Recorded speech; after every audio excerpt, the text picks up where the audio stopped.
Shoutout pala sa mga followers ko na mga Taga-Luzon dyan, na mga Tagalog. So sige, susubukan ko mag-Tagalog. Actually hindi ko talaga hindi. Sige, hindi. Sa totoo lang hindi talaga ako marunong talaga mag-Tagalog, pero susubukan ko na magsalita ng Tagalog na konti, kahit konti lang, para magkaintindihan kayo. At saka kapag magkaintindihan na tayo, doon na tayo mag-inusapay.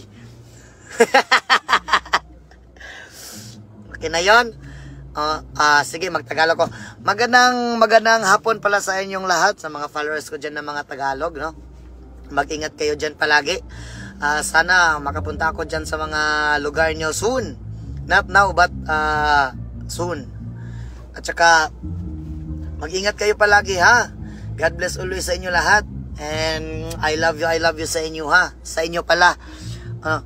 Tumatambi-tambi sa I love you, Elias. I love you so much, ma'am. And I love you too. Hello, Elias, watching here in Malaysia. Ingat, Dol. Maraming salamat sa iyo, ma'am Esther, no? Bernardo. Mag-ingat ka dyan.